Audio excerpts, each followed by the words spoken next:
Friends, आपका स्वागत है हमारे चैनल पे। आज का हमारा टॉपिक है 9th स्टैंडर्ड का साइंस पार्ट 2 का chapter number 16 heredity and variation का पार्ट 1 ये वीडियो है। ये चैप्टर थोड़ा सा डिफिकल्ट है अंडरस्टैंडिंग में और ये आपको पहली पहली बार आया होगा। 9th स्टैंडर्ड में ये थोड़ा सा हायर है, तो इसलिए हमने इसे पार्ट्स में डिवाइड किया है और मैं आपको धीरे धीरे थोड़ा थोड़ा एक स्टेप बाय स्टेप हम लोग समझेंगे सब कुछ और स्टेप बाय स्टेप सारा क्लियर आउट करेंगे। तो इस वीडियो को एकदम ध्यान से देखिएगा और इस वीडियो को बिल्कुल मत स्किप कीजिएगा। और हम लोग आपको इस चैप्टर के नोट्स आपको इस वीडियो के लास्ट पार्ट में मिल जाएंगे। तो आप इस वीडियो को पूरा देखिएगा और अगर आप हमारे चैनल पे नए हैं तो हमारे चैनल को सब्सक्राइब करना मत भूलिएगा और हमारे इस वीडियो को लाइक कर दीजिए। तो चलिए शुरू करते हैं।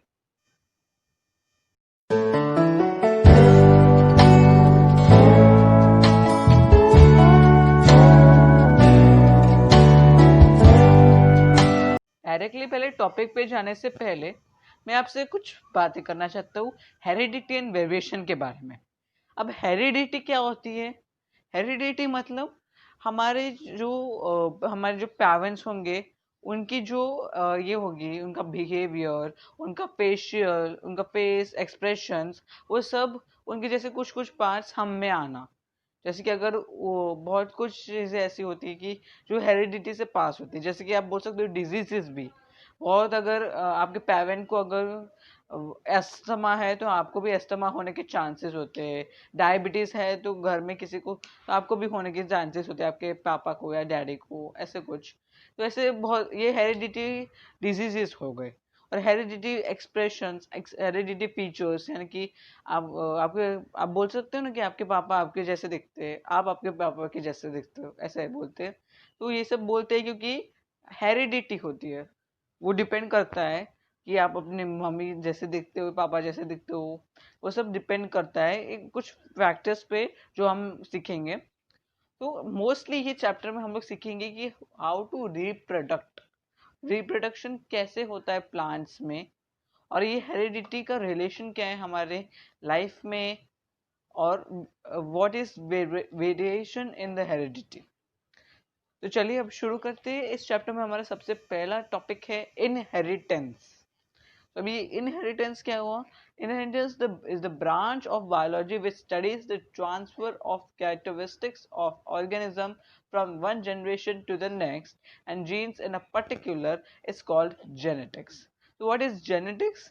जेनेटिक्स है एक ब्रांच है बायोलॉजी की जो स्टडी करती है एक ऑर्गेनिज्म से उसके ऑफस्प्रिंग यानी कि उसके बच्चों में जो कैरेक्टरिस्टिक्स पास होते हैं उनके बारे में। एंड जीन्स, जीन्स के बारे में आपने जाना ही होगा। ये जीन्स कुछ ऑर्गेनिजम्स हैं जिनके वजह से ही पास होता है। मैं हम लोग उसके बारे में आगे पढ़ रहेंगे। It's called genetics. New progeny is formed through the process of reproduction, except for a few minor differences. The offspring shows great similarities with parents. So कुछ minor differences होते हैं exactly जैसे parents है वैसे ही offspring तो नहीं हो सकते। आप अपने पापा जैसे एकदम मोस्ट ऐसे बहुत कम केसेस में होते हैं कि आप एकदम आपके पेरेंट्स जैसे दिखते हैं। तो बहुत जल्दी आपके कुछ माइनर डिफरेंसेस तो होंगे आपके फेस में, लेकिन ज्यादा सिमिलरिटीज होगी। उनके बिहेवियर जैसे ही आपका बिहेवियर हो सकता है। Organisms produced by asexual reproduction show minor variations. However, offspring produced through sexual reproduction show comparatively greater variations. So जो ऑर्गेनिजम्स प्रोड्यूस होते हैं असेक्सुअल रिप्रोडक्शन, आपने सुना ही होगा कि प्लांट्स में सेक्सुअल और असेक्सुअल दोनों ही रिप्रोडक्शंस होते हैं। तो उस तरह से जो भी ऑर्गेनिजम्स बने जाते हैं वो उनमें बहुत कम वेरिएशन होते हैं, मतलब बहुत कम डिफरेंसेस होते हैं।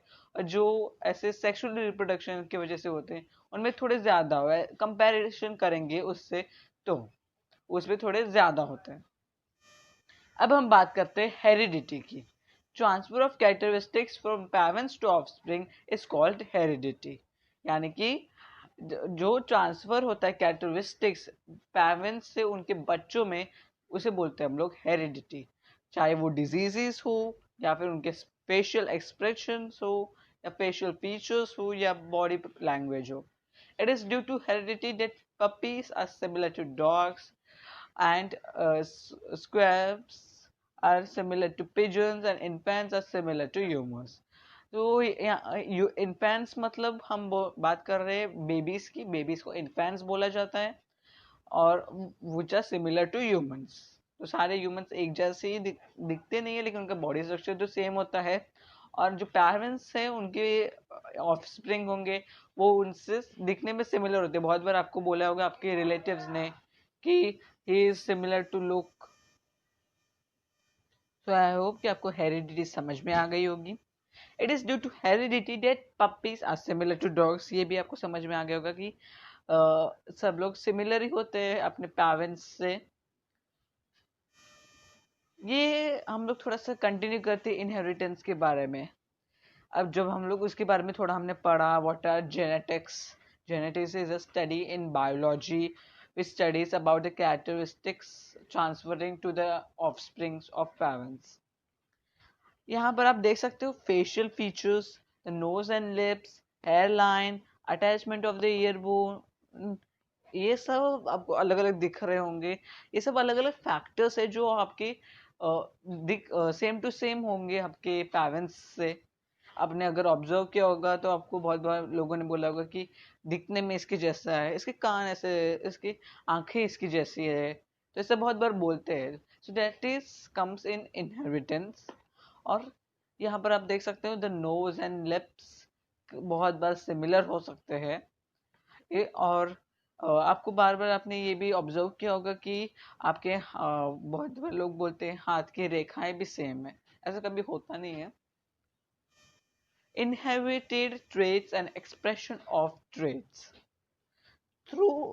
Though there are many similarities between parents and their offsprings, there are some differences too. तो बहुत सारी सिमिलरिटीज होती है, लेकिन कुछ डिफरेंसेस तो होते ही है। बहुत बार ऐसा भी होता है कि आपका बिहेवियर आपके पेरेंट्स से बिल्कुल उल्टा हो। बहुत बार ऐसा भी होता है कि आप आपका जो ये होता है आपका सोचने का तरीका बहुत ही डिफरेंस हो। दैट इज मोस्टली यही होता है। और साथ ही साथ बहुत सारी अलग अलग दूसरी भी डिफरेंसेस आ जाती है। जैसे कि आपको पूरा चेहरा तो उनके जैसे नहीं दिखेगा, उसके कुछ पार्ट्स आपको उनके जैसे दिखेंगे। These similarities and differences are all the effects of heredity. Let us study the mechanism of heredity. Information necessary for protein synthesis in the cell is stored in DNA. The segment of DNA which contains all the information for synthesis of a particular protein is called a gene for that protein. So DNA में कुछ information store की जाती है for protein synthesis के लिए। और वो जो सेगमेंट जो डीएनए में इस इंफॉर्मेशन को स्टोर करता है फॉर प्रोटीन सिंथेसिस, उसे बोला जाता है gene. Is called a gene for that protein. It is necessary to know the relationship of these proteins with the characteristics of the organisms. To understand the concept of heredity, let us consider the characteristics plant height. We know that there are growth hormones in plants. Increase in height and of plants depend upon the quantity of growth hormones. So, हम लोग अगर ये लेते हैं कि plant height, ये concept लेते हैं, तो जब आप देख सकते हो कि प्लांट्स में हॉर्मोन्स होते हैं बहुत से, और उनमें ग्रोथ हॉर्मोन्स भी होते हैं जो ग्रोथ करते हैं। और इट डिपेंड्स कि हाइट कितनी बढ़े। अगर आप में ग्रोथ हॉर्मोन्स कम हो रहे रिलीज, तो हाइट ज़्यादा कम होगी, ज़्यादा है तो बढ़ती है। ह्यूमंस में भी ऐसा ही होता है, ग्रोथ हॉर्मोन्स पे डिपेंड किया जाता है कि आपकी हाइट बढ़ती है कि कम। तो ऐसा तो नहीं होता कि अगर आपके डैड की हाइट ज़्यादा है तो आपकी भी हाइट उतनी ही होगी। It depends on your body. The quantity of growth hormones produced by a plant depends upon the efficiency of the concerned enzyme. Efficient enzymes produce a greater quantity of the hormones to which the height of the plant increases. However, if the enzymes are less efficient, then the smaller quantity of hormone is produced, leading to a stunting of the plant. So whatever I told that is only written कि depends कि growth hormone कितना होता है, और production या उनकी quantity भी depend करती है हमारी बॉडी की एफिशिएंसी पे। कितनी मेहनत है उस पर। और efficient enzymes produce a greater quantity of the hormones, और जो एफिशिएंट नहीं होते वो कम करते हैं। तो therefore it depends on the efficiency of the enzymes. Chromosomes, आपने ये नाम सुना ही होगा, क्रोमोसोम्स। क्रोमोसोम्स हमारे बॉडी में होते हैं और जो कि बहुत ही इंपॉर्टेंट स्ट्रक्चर है हमारे सेक्सुअल रिप्रोडक्शन के लिए। ये बहुत डिपेंड भी करते हैं हमारे रिप्रोडक्शन में।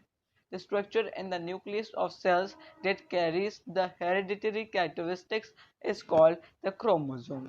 तो जो स्ट्रक्चर है हमारे न्यूक्लियस में जो कि कैरी करता है हेरिडिटी कैरेक्टरिस्टिक्स, हमारे पेरेंट की कैरेक्टरिस्टिक्स को एक न्यूक्लियस में एक स्ट्रक्चर कैरी करता है जिसे हम बोलते हैं क्रोमोसोम्स, और वही हमें पास करता है हमारे बच्चों तक। It is made up of mainly of nucleic acids and proteins. During cell division, chromosomes can be clearly seen under the compound microscope. Genes which contain the information about hereditary characteristics in coded form are located on chromosomes. So genes, जैसे कि हमने बात की थी, genes कहते हैं जिनके पास information होती है DNA में इसके बारे में प्रोटीन सिंथेसिस की, तो वो जो स्टोर करते हैं वो इंफॉर्मेशन उन्हें बोलते हैं जीन्स। और वो लोकेट कहाँ होते हैं?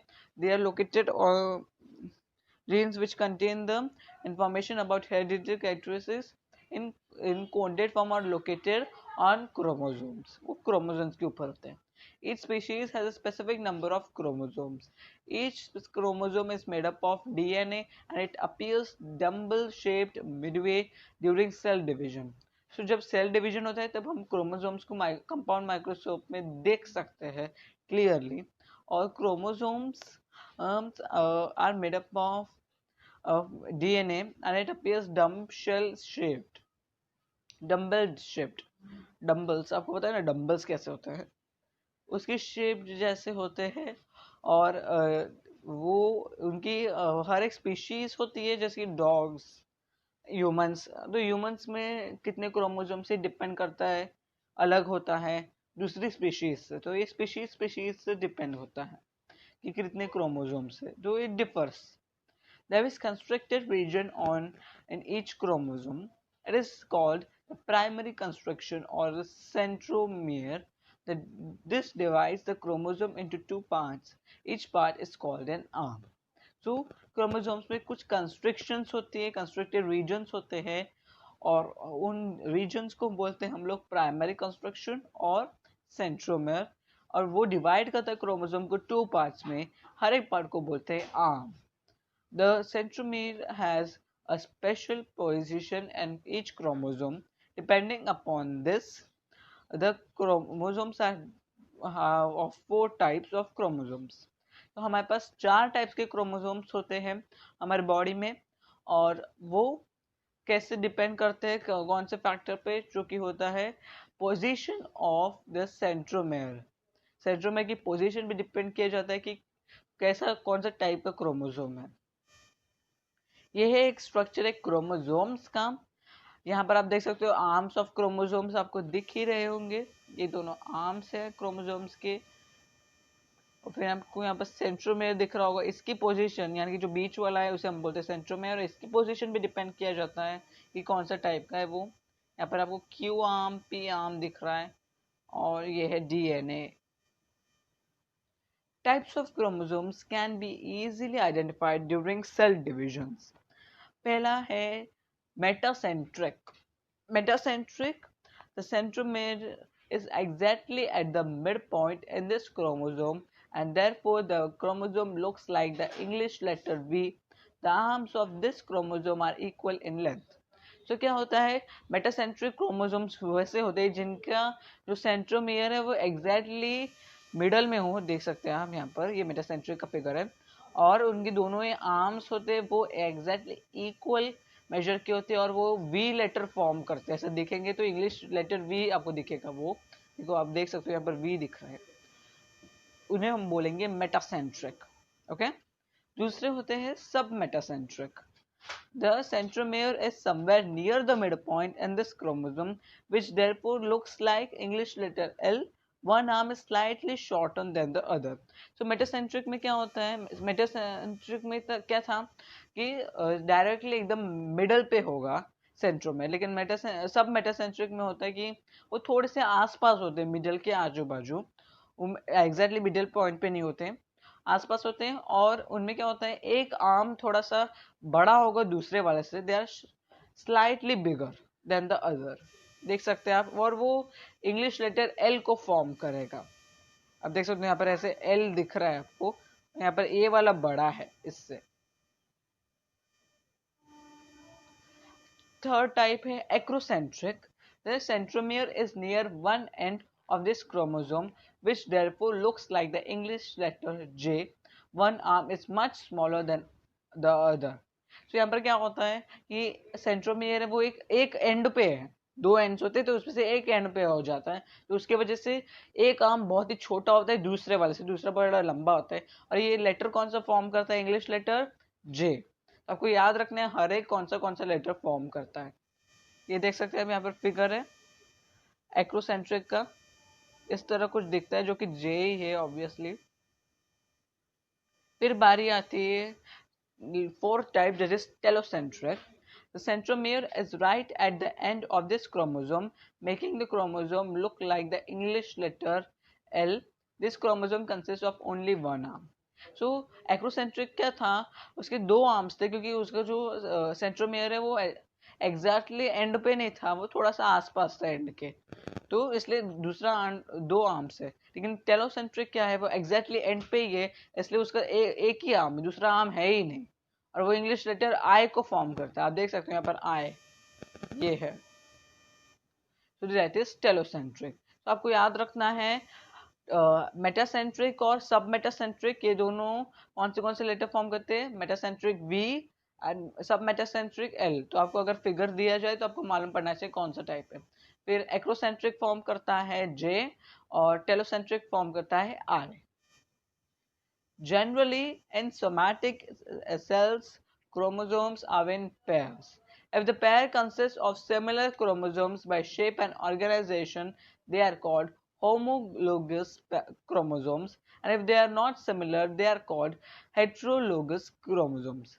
So, सोमैटिक सेल्स में जनरली क्या होता है, क्रोमोसोम्स पेयर्स में होते हैं. तो फिर अगर पेयर्स में जो क्रोमोसोम्स है वो एक ही टाइप के हैं दोनों ही, consist of similar chromosomes by shape, अभी हमने चार देखे उनमें से एक ही के दोनों ही है पैर में, तो फिर उन पैर्स को हम बोलेंगे होमोलोजियस क्रोमोसोम्स. उन क्रोमोसोम्स को हम बोलते हैं होमोलोजियस. और अगर वो दोनों ही अलग अलग है, एक जैसे नहीं है, तो हम उन्हें बोलेंगे हेट्रोलोजियस chromosomes. In case of organisms that reproduce sexually, one of the chromosomal pairs is different from all than others. Chromosomes of this different pair are called sex chromosomes or allosomes. So, organisms में जो sexually रिप्रोडक्ट करते हैं उनमें एक पैर chromosome की different होती है बाकी सबसे, और वो क्रोमोसोम्स को हम बोलते हैं सेक्स क्रोमोसोम्स, क्योंकि वो डिपेंड करते हैं रिप्रोडक्शन में काम भी आते हैं, और उन्हें सेक्स क्रोमोसोम्स या फिर एलोसोम्स भी बोला जाता है. And all other chromosomes are called autosomes. तो वो उस एक पैर को हम बोलते हैं सेक्स क्रोमोसोम या फिर एलोसोम, और बाकी सभी को हम बोलते हैं ऑटोसोम्स. ह्यूमंस में there are 22 pairs of autosomes and one pair of allosomes. So therefore, there are 23 pairs of chromosomes. Chromosomes are mainly made up of DNA. This acid was discovered by the Swiss biochemist Friedrich Mischke in 1869. While studying white blood cells, initially this acid was reported to be only in the nucleus of cells. तो chromosomes किससे बने होते हैं, DNA से. आपको बोल सकते हैं ना डीएनए टेस्ट करवाना है, डीएनए टेस्ट से हमको मालूम पड़ता है कि वो किसका बच्चा है. We can do a test. तो देयरफॉर इट विल, हमको मालूम पड़ेगा. अगर आपको पता नहीं और आपको डाउट है कि इसका होगा शायद, तो आप उसे डीएनए टेस्ट करवाने को बोल सकते हो, तो वो उससे आपको मालूम पड़ता है. तो डीएनए डिपेंड होता है, एक वो भी उसके भी पास होता है, एक ही डीएनए होता है दोनों में, पैरेंट्स और इसमें. Hence it was named as nucleic acid. एक साइंटिस्ट ने, जो कि एक बायोकेमिस्ट थे, उन्होंने फाइंड आउट किया था इसके बारे में. However, it was later realized that it is present in other parts of the cell too. So पहले लगता था कि वो सिर्फ न्यूक्लियस में प्रेजेंट है, लेकिन ऐसा नहीं है, वो दूसरे सेल के पार्ट्स में भी प्रेजेंट है, वो बाद में हमें पता चलता है. Molecules of DNA are present in all organisms from viruses and bacteria to human beings. तो डीएनए के मॉलिक्यूल्स सभी में प्रेजेंट किए होते हैं, ह्यूमन बीइंग्स में भी और वायरसेस और बैक्टीरिया में भी. This molecules control the functioning, growth and division, that is reproduction of the cell. They control it and therefore are therefore the same in all organisms, and they are called as master molecules. So जो हम ये DNA के जो molecules होते हैं, वो हमारे body में जो फंक्शनिंग होगी, हमारे बॉडी की जो ग्रोथ है, डिवीजन यानी कि रिप्रोडक्शन, उन सब में ही हमें मदद करते हैं, और इसलिए इन्हें हम बोलते हैं master molecules. The structure of the DNA molecules are the same in all organisms. तो उनका स्ट्रक्चर सभी ऑर्गेनिजम्स में सेम होता है, लेकिन they differ.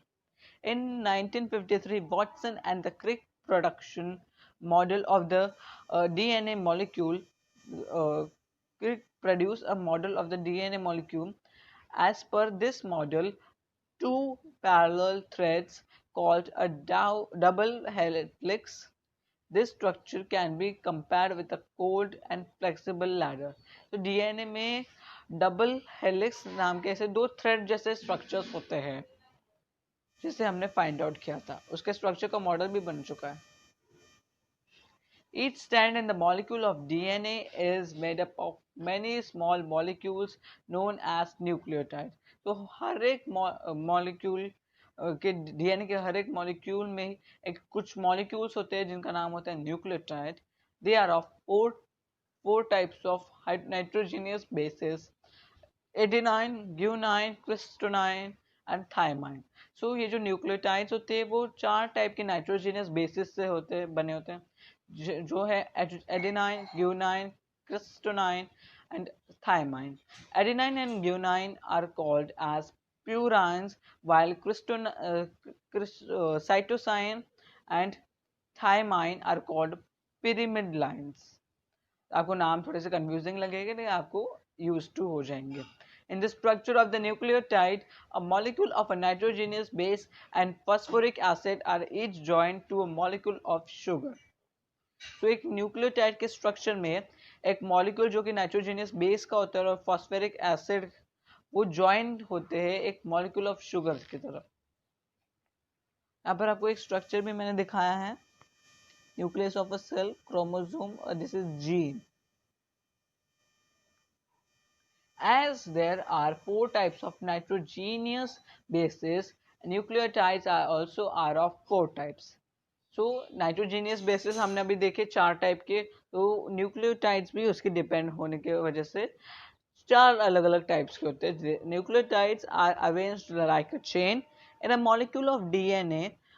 The two threads of the DNA molecule are comparable to the two rolls of a ladder, and each rail is made up of alternately joined molecules of sugar and phosphoric acid. तो DNA में तो threads like structure होते हैं, जो कि हर एक उसमें से एक बना है molecules of sugar से और phosphoric acid से. Each rung of the ladder is a pair of nitrogenous bases joined by the hydrogen bonds. Adenine always pairs with thymine, and cytosine always pairs with guanine. So आपको हमेशा याद रखना है ये pairs जब हम बनाते हैं चारों के नाइट्रोजनियस बेसिस की, तो एडेनाइन और थाइमाइन की ही पेयर बनती है और साइटोसाइन और ग्यूनाइन की ही पेयर्स बनती हैं. इसी के साथ मैं इस लेक्चर को यहीं पर ख़त्म करता हूँ. हमने आज बहुत कुछ सीखा है. आई होप कि आप ये सबको अच्छे से समझ में आएगा. अगर कोई डाउट है तो आप मुझे कमेंट सेक्शन में पूछ सकते हैं. I will surely reply. तो देयरफॉर थैंक्स फॉर वॉचिंग. अगर आप हमारे चैनल पे नए हैं तो हमारे चैनल को सब्सक्राइब करना मत भूलेगा.